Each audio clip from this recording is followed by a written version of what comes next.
일막상실과 균열의 시작. 시아버지의 장례식장은 이상하리만큼 조용했습니다. 조문객들이 모두 돌아간 뒤 남은 가족들에게 고인의 명복이란 단어는 너무나 무거운 책임감으로 다가왔습니다. 민수는 아무도 없는 영정 앞에 섰습니다. 사진 속 아버지는 환하게 웃고 계셨지만 민수의 마음속은 이미 무거운 다짐으로 가득 차 있었습니다. 그는 이제 나라도 잘해야지. 어머니 혼자 두면 안 된다고 생각했습니다. 그는 장남으로서의 의무를 회피하고 싶지 않았습니다. 그러나 그 다짐 뒤에는 홀로 된 어머니를 부양해야 한다는 막연한 두려움과 그 부담을 오롯이 짊어져야 한다는 압박감이 그림자처럼 따라붙었습니다. 그리고 그 두려움은 그의 아내 정희의 침묵 속에서도 고스란히 감지되고 있었습니다. 정희는 이미 알고 있었습니다. 그 책임의 화살이 자신에게 향할 것임을. 며칠 뒤 장례를 마친 가족들은 시댁 거실에 둘러앉았습니다. 어머니 순자는 부엌에서 묵묵히 차를 내왔지만 그녀의 손은 계속해서 떨리고 있었습니다.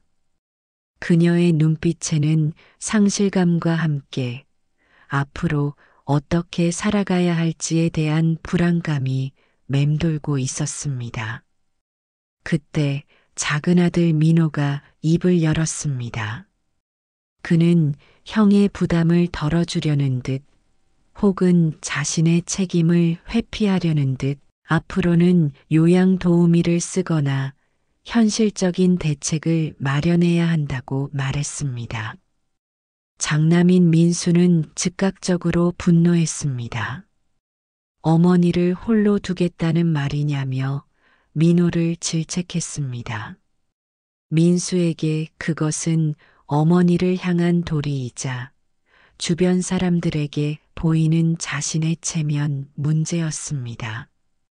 그러나 민호의 말에는 뼈가 있었습니다.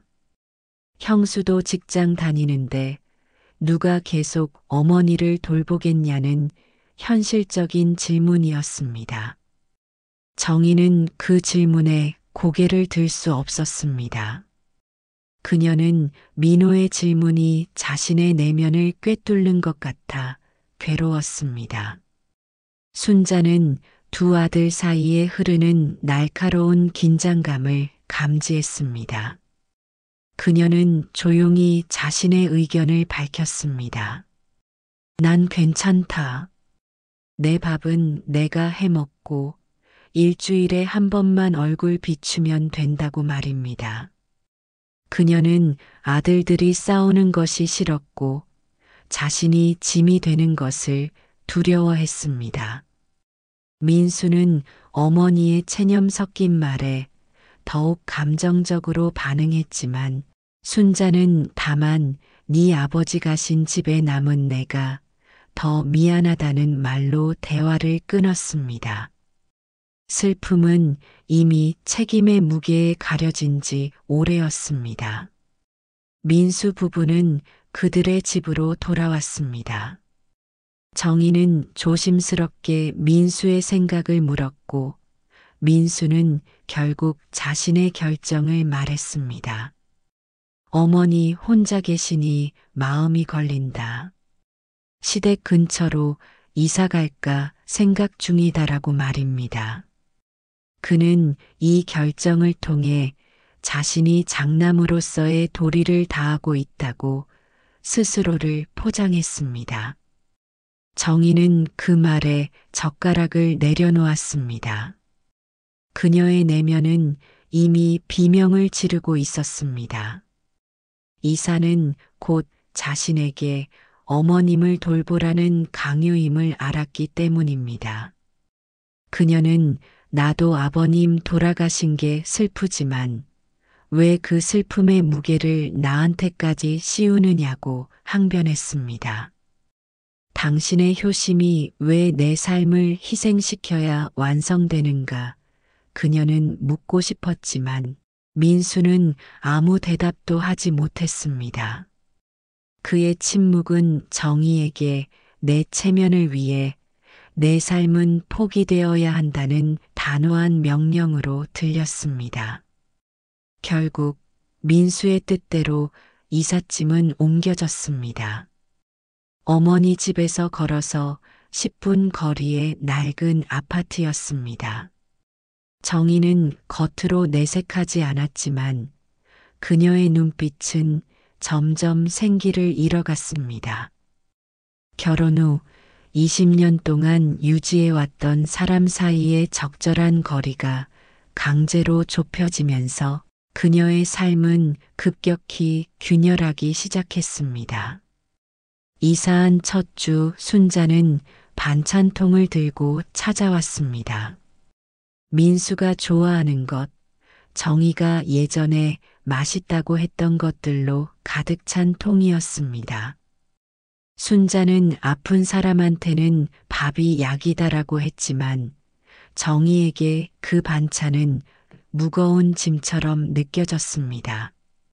정희는 자주 오지 않아도 된다는 말로 조심스럽게 거리를 두려 했지만 순자는 그 말의 깊은 의미를 이해하지 못했습니다. 순자는 며느리의 진심보다 그녀의 정성을 받고 싶었습니다. 며칠 후 민수는 냉장고에서 상한 반찬 냄새를 맡았습니다. 민수는 왜 먹지 않았느냐고 다그쳤고 정희는 솔직하게 자신의 감정을 털어놓았습니다. 어머님이 올 때마다 숨이 막힌다. 무슨 말을 해도 내가 틀린 사람이 되는 기분이다라고 말입니다. 민수는 잠시 말을 잃었지만 이내 단단한 목소리로 정희에게 아버지 돌아가신 지 얼마나 됐다고 그러냐? 우리 좀 더 참자고 요구했습니다. 이 참자는 민수에게는 장남으로서의 체면을 지키는 최소한의 요구였지만 정희에게는 내 삶을 파괴하라는 무거운 명령으로 다가왔습니다. 그날 밤 정희는 혼자 베란다에 서서 나는 왜 이 집에 시집 왔을까를 중얼거렸습니다. 순자는 홀로 된 집에서 늦은 밤 라디오를 들으며 이젠 아무도 내 얘기를 들어주지 않네라며 외로움을 삼켰습니다. 타지에 있는 민호는 어머니에게 전화를 걸려다 형이 있으니까 괜찮겠지라는 익숙한 변명으로 전화를 놓았습니다. 세 사람의 마음은 각자의 자리에서 조금씩 하지만 돌이킬 수 없을 만큼 어긋나기 시작했습니다. 그들의 의무감이 사랑의 자리를 밀어내고 있었기 때문에 균열은 더욱 깊어졌습니다. 이막 억눌린 갈등의 폭발과 강요된 희생. 여름의 열기처럼 민수 부부 집안의 긴장은 쉽게 가라앉지 않았습니다.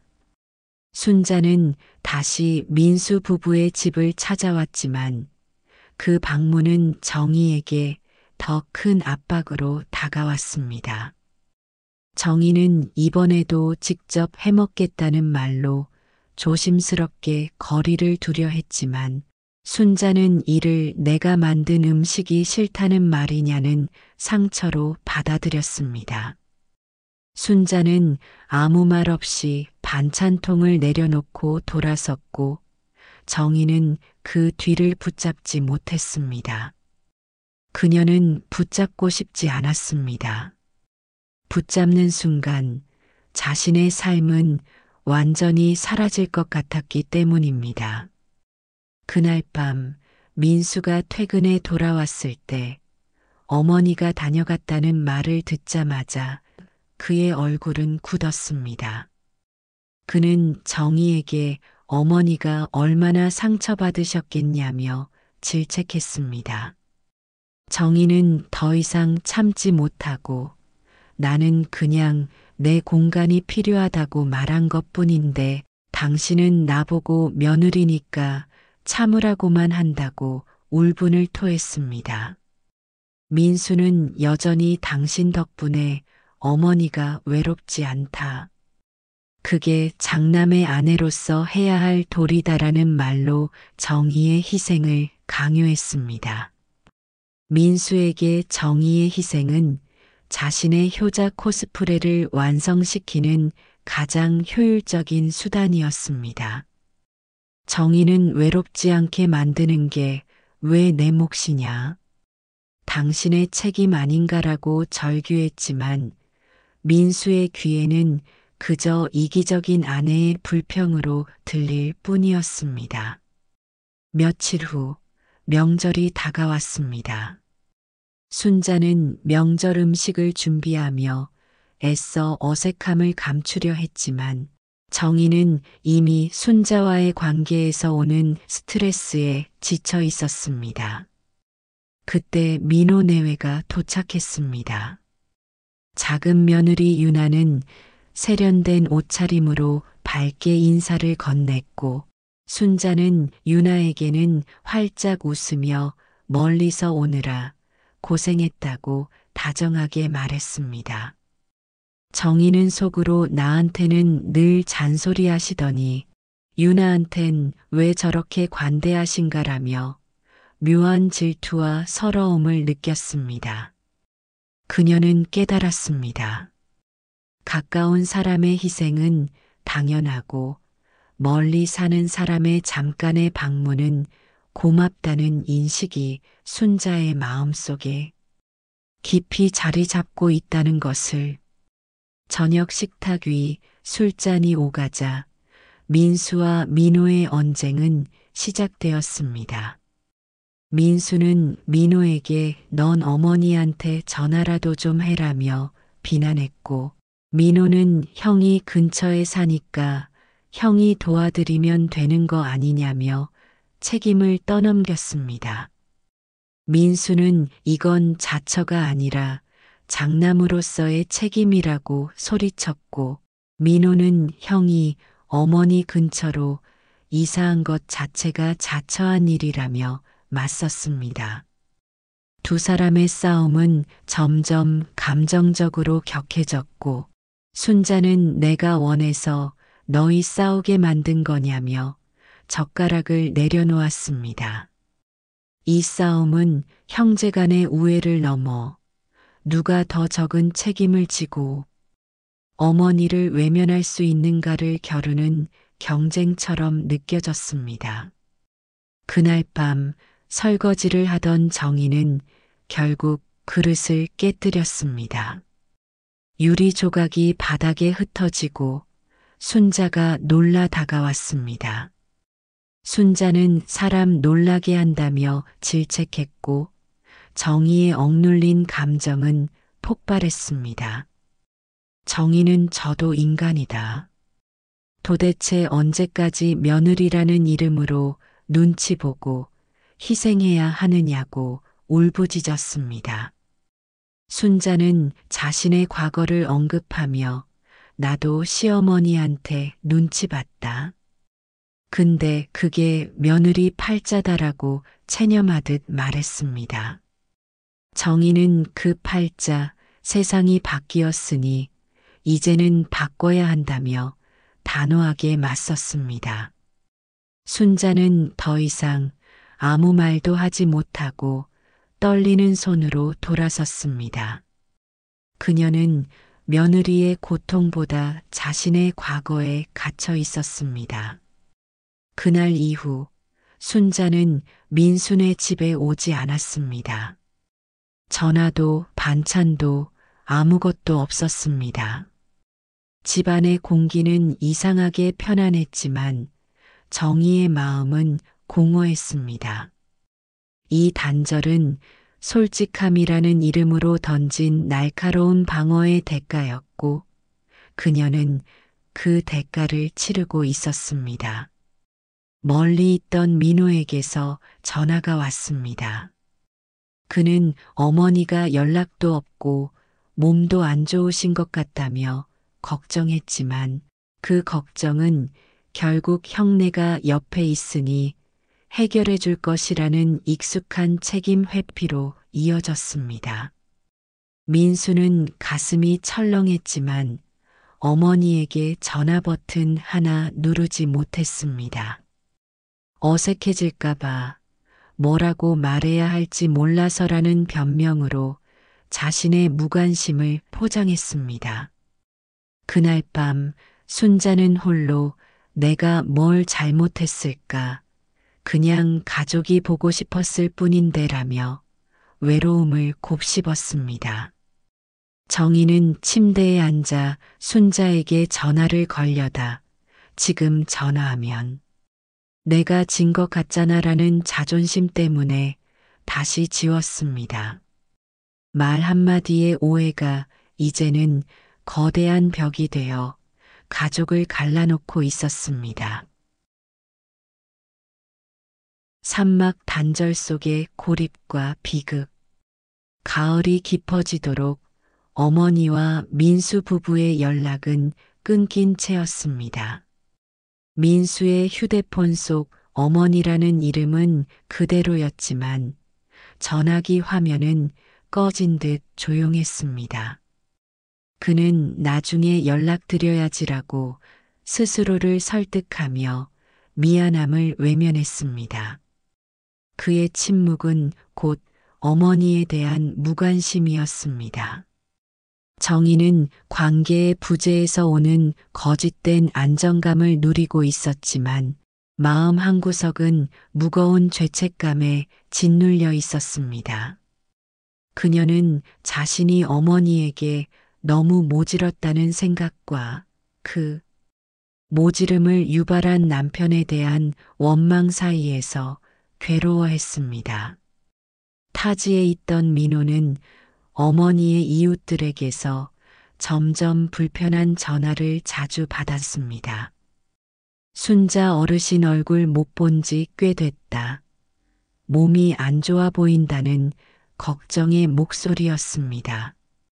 민호는 형이 근처에 산다는 말로 상황을 모면하려 했지만 이웃들의 걱정은 그를 불안하게 만들었습니다. 그럼에도 민호는 형이 있으니까 괜찮겠지라는 익숙한 변명으로 스스로를 눌렀습니다. 그는 거리만큼이나 어머니의 고통으로부터 멀어지고 싶었습니다. 그러던 어느 날 정희는 장을 보러 갔다가 우연히 순자의 친구 박 여사를 만났습니다. 박 여사는 정희에게 충격적인 소식을 전했습니다. 순자 어르신이 며칠 전에 넘어지셔서 손목에 깁스를 하셨는데 병원에 혼자 다녀오셨다는 말이었습니다. 정희의 손에 들린 장바구니가 덜컥 흔들렸습니다. 자신의 날 선 방어 때문에 어머니가 도움을 청할 수 없었다는 죄책감이 그녀의 목구멍을 틀어막았습니다. 그녀는 자신이 어머니에게 벌을 준 것 같은 잔인한 기분이 들었습니다. 그날 밤 정희는 민수에게 조심스레 이 사실을 말했습니다.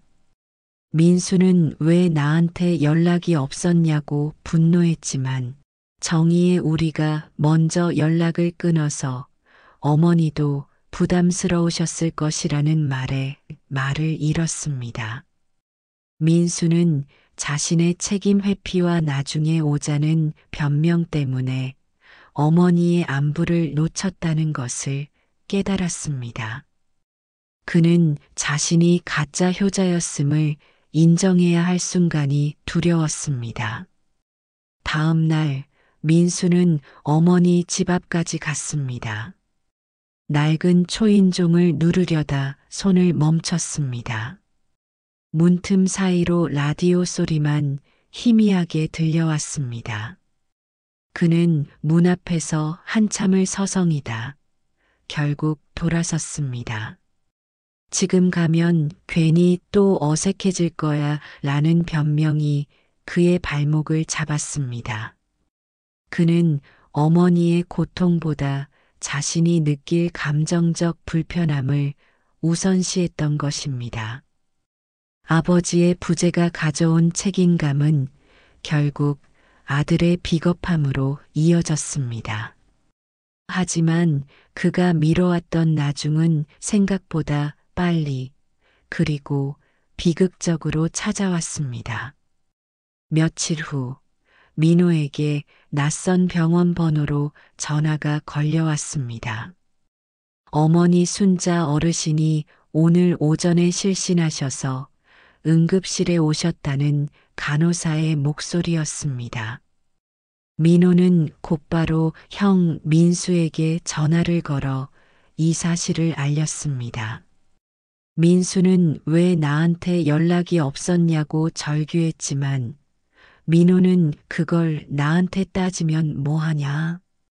지금 병원으로 와라며 형을 질책했습니다. 병원 복도 끝 하얀 시트 위에 누워있는 순자의 얼굴은 한층 작아지고 말라 있었습니다. 산소호흡기 소리가 잔잔히 울렸습니다.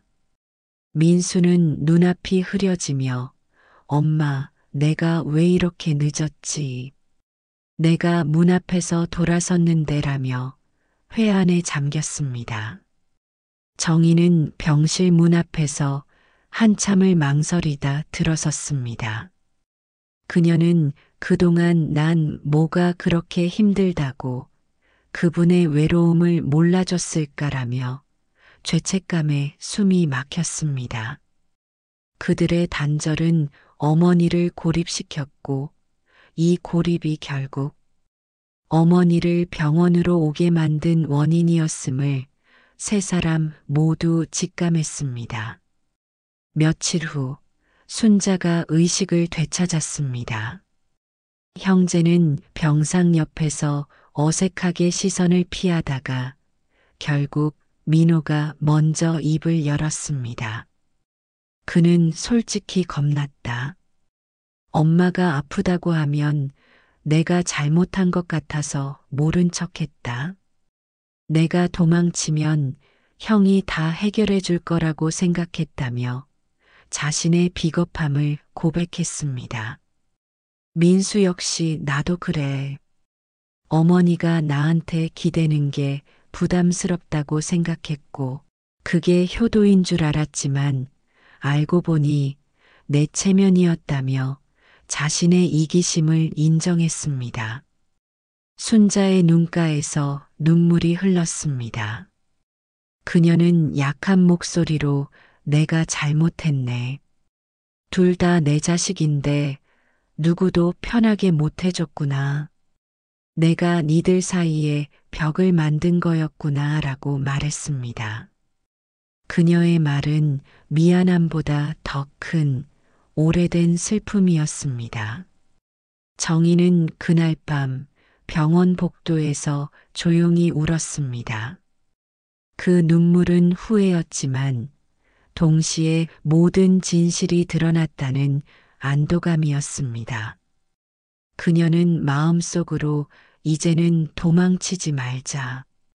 어머님을 위한 게 아니라 나 자신을 위해서라도 내가 원하는 관계를 만들어 나가자라고 다짐했습니다.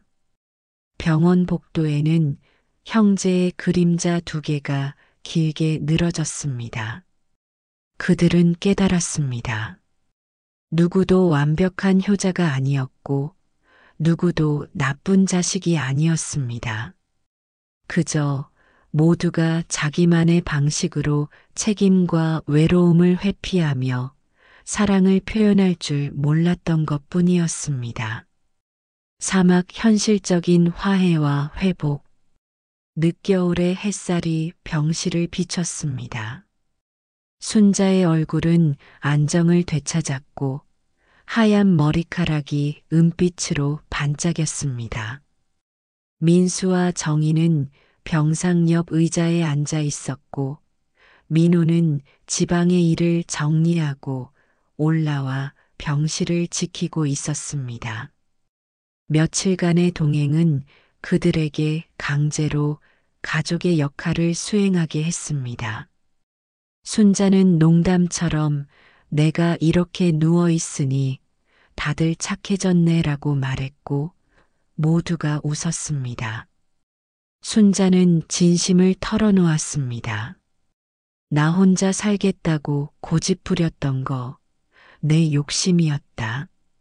사람은 나이 들어도 외로움엔 익숙해지질 않더라고 말입니다. 그녀는 비로소 아들들에게 기대는 것을 두려워하지 않게 되었습니다. 정희는 진심으로 사과했습니다. 어머님, 저도 잘못했어요. 어머님이 자주 오시는 게 부담스러워서 말에 온도를 담지 못하고 상처드렸어요 라고 말했습니다. 순자는 정희의 손등을 덮으며 됐어. 이제 알았으면 됐지 뭐. 우리 이제 솔직하게 말하자. 불편한 건 불편하다고라고 다독였습니다. 이 말 한마디는 며느리의 족쇄를 풀어주는 열쇠였습니다. 그날 오후 현실적인 대화가 시작되었습니다. 민호는 어머니에게 커피를 사왔고 병실 안에는 오랜만에 고소한 냄새가 돌았습니다. 민호는 진지하게 말했습니다. 그는 지방에서 일을 정리하고 서울로 올라오긴 어렵지만 2주에 한 번씩 KTX를 타고 올라가 주말에 형네가 쉴 수 있도록 해주고 병원 동행이나 장보기는 자신이 전담하겠다고 약속했습니다. 그리고 매달 생활비를 2배로 부담하겠다고 했습니다. 민수는 놀랐지만 민호의 진심을 받아들였습니다. 그는 더 이상 장남만이 짊어져야 할 짐이 아니라는 사실에 안도했습니다. 정희 역시 민호에게 고마움을 표하며 주말에 같이 시장 가는 일은 자신이 맡겠다고 했습니다. 그녀는 이제 강요가 아닌 스스로의 마음에서 우러나오는 봉사를 할 수 있게 된 것입니다. 장남의 책임과 며느리의 희생이라는 무거운 짐은 비로소 형제와 며느리 사이에서 현실적인 조율을 통해 공평하게 분배되었습니다. 가족 간의 관계는 억압이 아니라 솔직한 대화와 역할 분담을 통해 다시 세워졌습니다. 퇴원 후 순자는 다시 집으로 돌아왔습니다. 이번엔 달랐습니다. 민수와 정희는 매주 주말에 들렀고 민호는 틈틈이 전화를 했습니다. 그들의 대화는 이제 의무가 아닌 진심으로 채워졌습니다. 어느 날 순자는 반찬통을 들고 민수네 집 현관 앞에서 벨을 눌렀습니다. 정희는 환하게 웃으며 문을 열었습니다. 정희는 순자가 가져온 반찬 대신 자신이 만든 나물 반찬을 싸드렸습니다.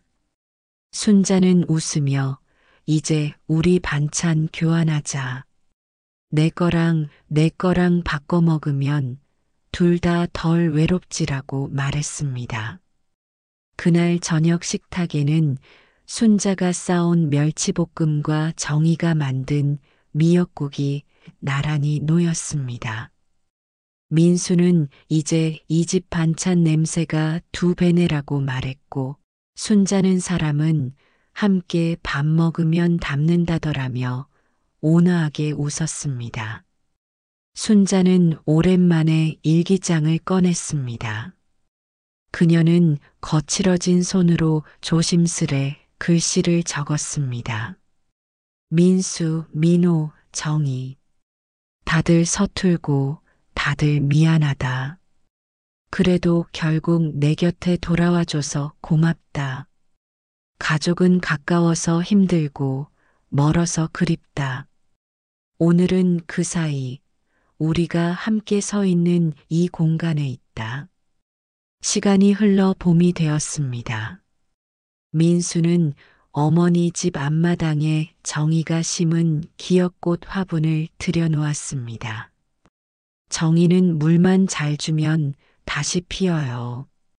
우리 사이처럼요라고 말했습니다. 그날 밤 세 가족은 오랜만에 함께 식사를 했습니다. 잔잔한 웃음소리 속에서 순자가 말했습니다. 나 이제 외롭지 않다. 그 말은 단순한 감사의 말이 아니었습니다.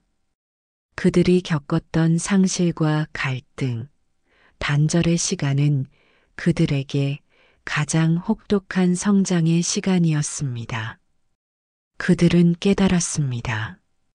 가장 가까운 곳에 있는 사람의 희생을 방패로 삼는 것은 사랑이 아니라는 것을, 사랑은 나누는 것이며 책임은 함께 지는 것이고 진정한 가족의 평화는 누군가의 일방적인 희생이 끝나는 곳에서부터 시작된다는 것을 말입니다. 민수는 이제 더 이상 효자도 불효자도 아니었습니다. 정희는 며느리가 아니라 한 사람의 딸로 어머니를 바라볼 수 있게 되었습니다. 그리고 순자는 그 모든 걸 조용히 받아들이는 엄마로 돌아왔습니다. 그들은 여전히 서툴렀지만 이제는 서로의 서툼을 인정하고 기꺼이 받아들일 준비가 되어 있었습니다. 여러분은 어떠신가요? 여러분의 가족은 지금 책임과 사랑 사이 어디쯤에 서 있나요?